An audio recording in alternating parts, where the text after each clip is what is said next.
Hello, welcome to this very special edition of the Pace Report. I'm Brian Pace, reporting live here at this year's 2013 Detroit Jazz Festival here in downtown Detroit. Making a wonderful appearance here at this year's festival is Grammy Award-winning guitarist Bill Frisell. And this year, he did a couple of sets. One, he played with the legendary Charles Lloyd, and he also is playing with his quintet, playing a stirring tribute to the great John Lennon, in which he recorded a tribute album to him last year. He has a lot to celebrate, and one that he has a brand new record on the OKeh Records imprint entitled Big Sur. And this music is really a collaboration of him and nature, meaning that he was commissioned by the Monterey Jazz Festival to write and compose music for the festival. And he went to Big Sur, California, to the Glen Deven Ranch, and that's where he really got the muse and inspiration to write this music. We sat down earlier and we talked about the concept of this new record. We talked about his collaborating with the legendary Charles Lloyd over the weekend, as well as talk about and reflect on the legacy of Paul Motian. As you might recall, Bill recorded his first record on ECM with Paul Motian actually playing in his band. So sit back, relax, and enjoy the sounds of Mr. Paul Motian live here at this year's 2013 Detroit Jazz Festival here in downtown Detroit.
Bill, congratulations on this brand new CD, and it's also the first on OKeh Records. How do you like this transition? Well, it's been extraordinary. I can't believe my luck. You know,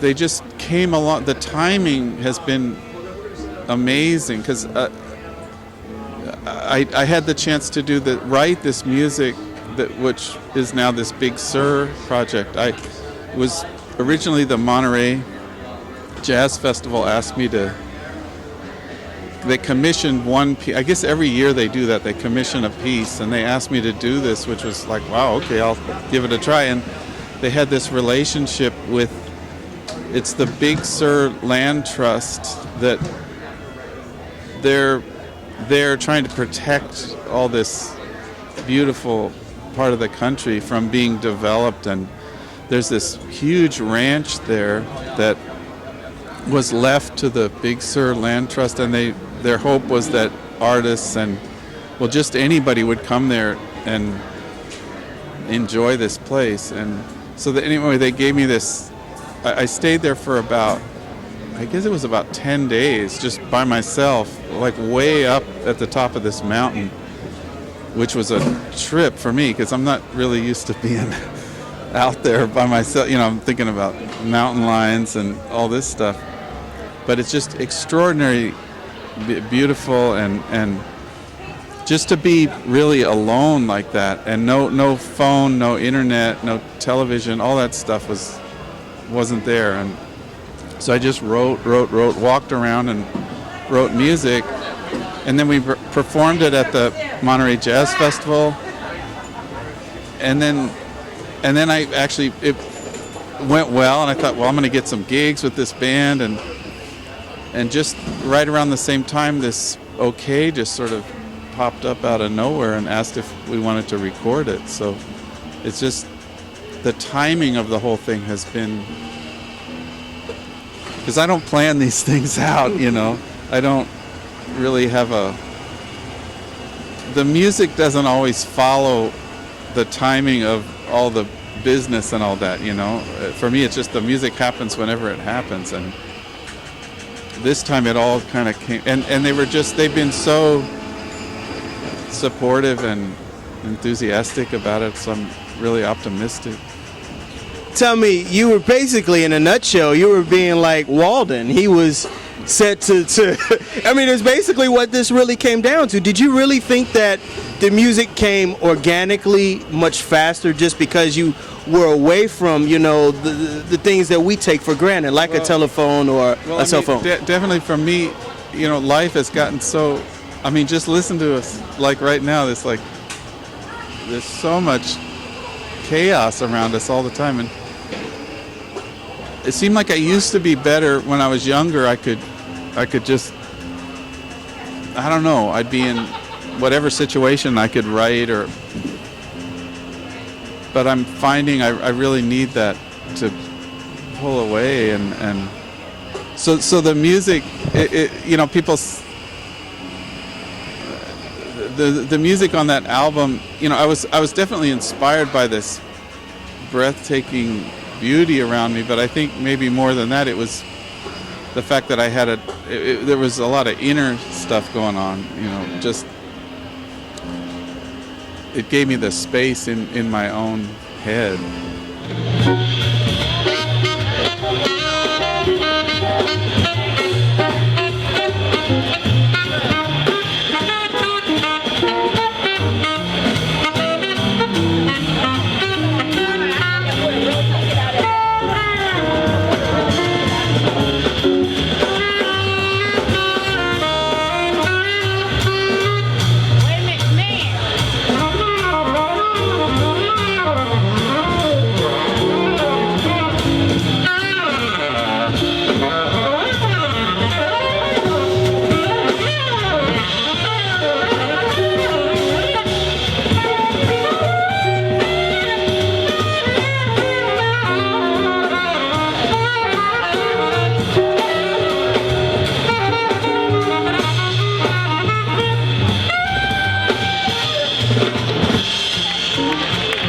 Bill, tell me about your experience playing with the legendary Charles Lloyd the other day. I mean, Don Lukoff just a few minutes ago, you guys were talking about it and it nailed it. I mean, this goes back to those Gabor Szabo and Larry Coryell and Chico Hamilton records. Yeah. I mean, some of the first, well, actually,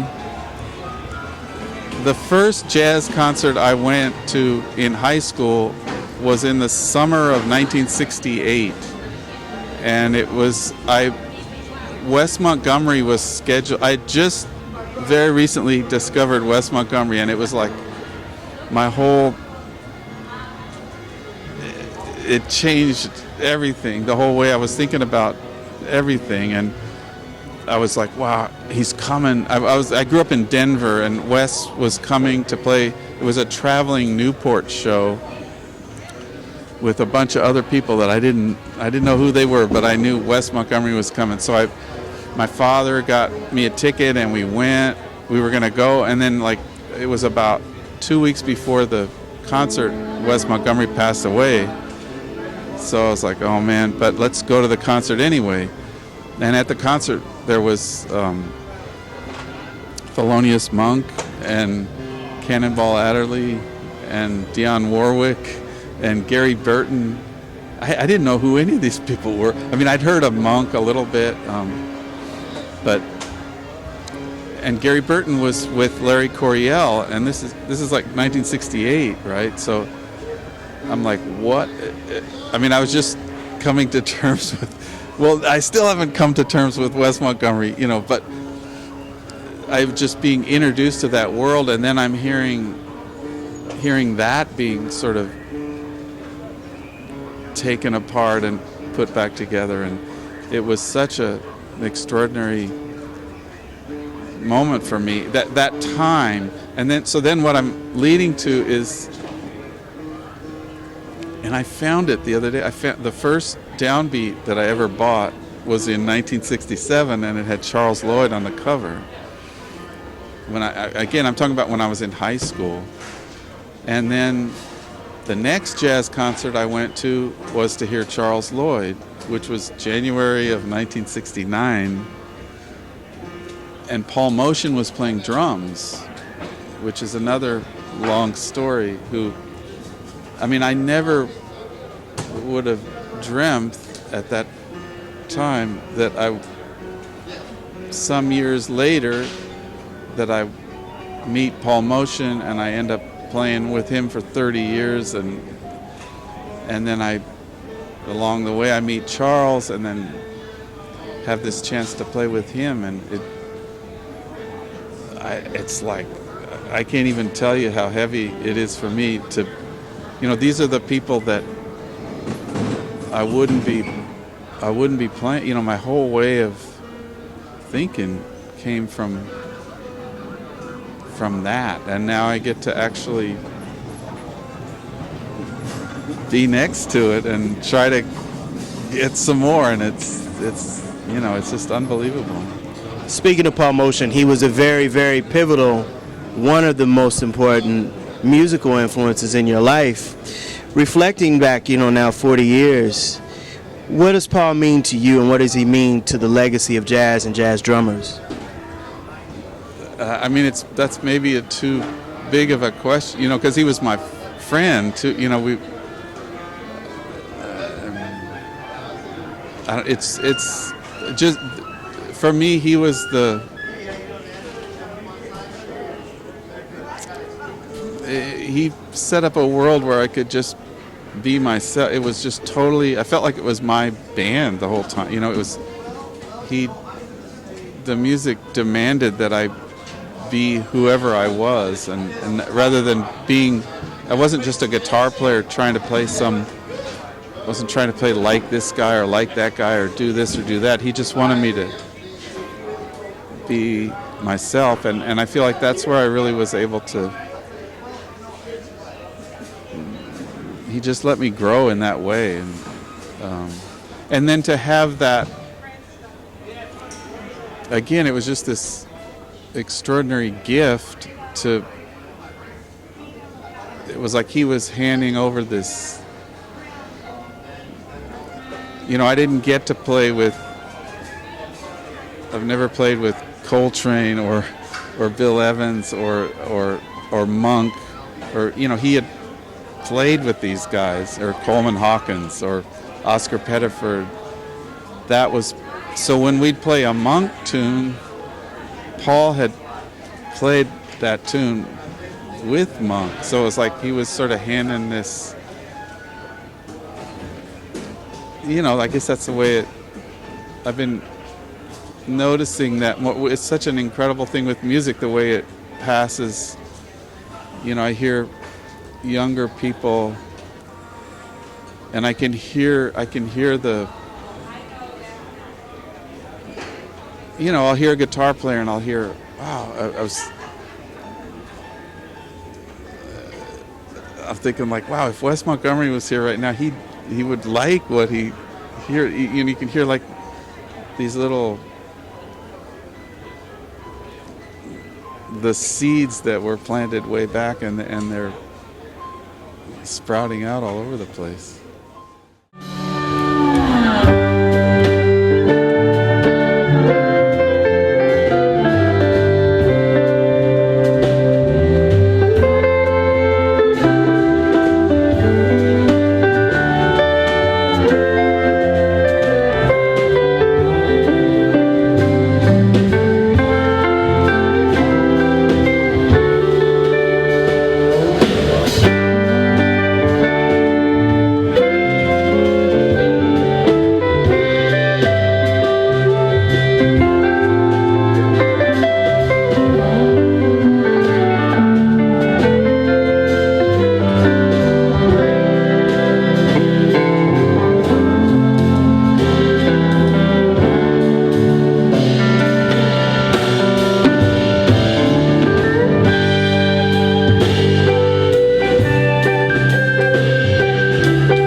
Listening to Big Sur, and we talked on how you were in tune with nature, and it's kind of very spiritual. Your guitar playing has been kind of spiritual also, meaning that you can play all different genres. And I mean, you've incorporated really Americana in your repertoire, whether it's jazz, whether it's blues, whether it's ambient. How have you been able to really perfect that? And one, how do you know when to creep it into your compositions or projects that you're working on? Well, I mean, going back, we were talking about Charles Lloyd and Larry Coryell, who I just see, he's up on the stage right now. And so many other people. They gave me that example. I mean, like last night with Charles, we played an old spiritual song. I've played Red River Valley with him, or I've played a Beach Boys song with just Charles Lloyd right there. There's no. What I'm saying is that those elders, for me, showed me that's you just open up to the whole thing. So for me, it's and you said perfect. I mean, it's I'm so far from, there's no way to ever perfect it. It's just, it's more, I'm trying to be open to what all is around me, and I just love music. So you just hear this stuff coming at you from all over the place, and I'm trying to figure it out and put it all together somehow. That'll do it again for another edition of the Pace Report, reporting live here at this year's 2013 Detroit Jazz Festival here in downtown Detroit, Michigan.